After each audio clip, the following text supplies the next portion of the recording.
All right, let's talk about some foreign movies here. I'm going to go over five foreign movies that I think are worth checking out in kind of no particular order. This isn't a top five, but they all came out this year. So, if you're someone who's interested in foreign movies, but maybe doesn't know exactly where to look, here are five. Some that have been kind of circulating and you might have heard of already. Maybe a couple you haven't heard of, or maybe you've heard of all five. I don't know how much movies you've heard of. But yeah, let's just get into it. Starting off with, again, in no particular order, the first one on the list. Monster is a movie that, depending on where you live, might actually be in AMC theaters as of this video. So definitely, look and see if it is available. Very fascinating film that's almost like a murder mystery type movie, despite the fact that there is no murder. That's not the part of it, but it's a mystery movie. But it's kind of filmed in a very unique way and written in a very unique way. It won the award for best writing at Cannes Film Festival. So definitely that's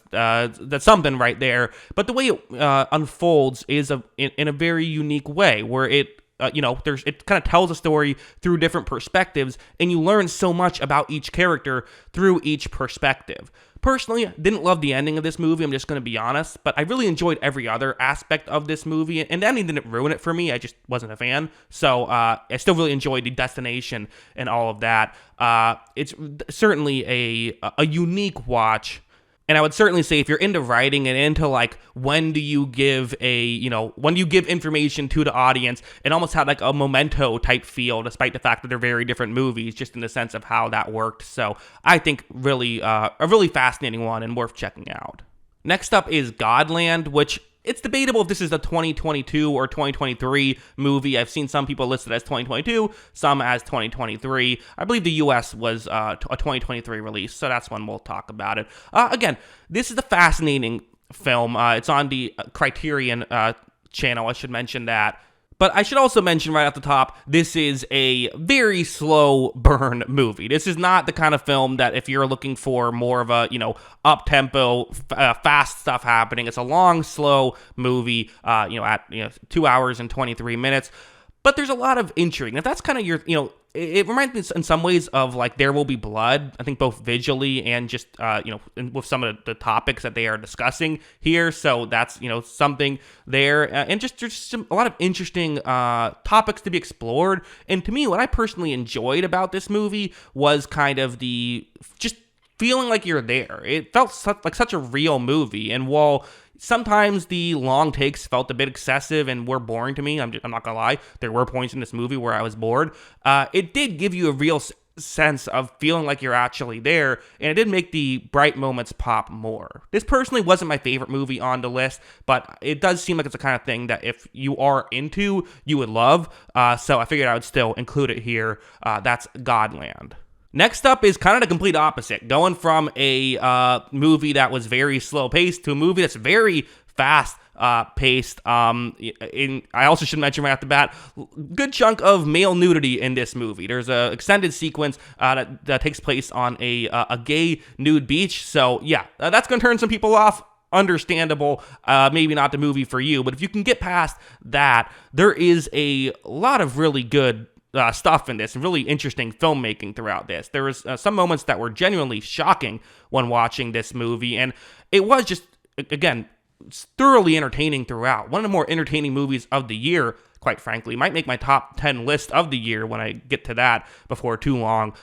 It was really just a fun watch. So it's on Mubi. If you want to check it out, I think someone said it's like, it was a Letterboxd review where someone was like, it's uncut gems for depressed Grindr users, which is kind of funny. I am not a depressed Grindr user, but it still seems like an accurate, depiction of this movie. Again, just really uniquely told story, and one that I think is fascinating, and there is a chunk of it in English as well. So if you're someone who maybe is subtitle adverse, at least it won't be for the entire movie that you're reading the subtitles. So again, come on, read subtitles. You're missing out on great movies if you don't.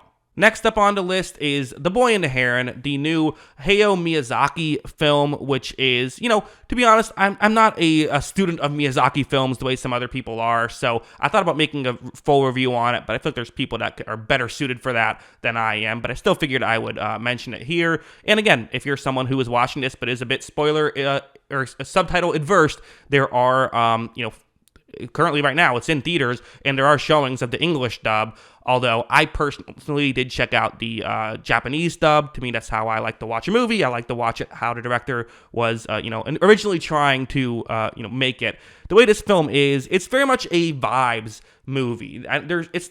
There are slower parts in this movie for sure, and it is, again, great animation, some of the best animation you'll see in a film, and some of the best music you'll see in a film. The score, I thought, was incredible. I'm not saying every single scene in this movie I loved, but kind of the messages and, kind of reading up after the fact behind the scenes and about how kind of almost, autobiographical this movie is just really fascinating to me and a really unique watch. So again, one I highly recommend.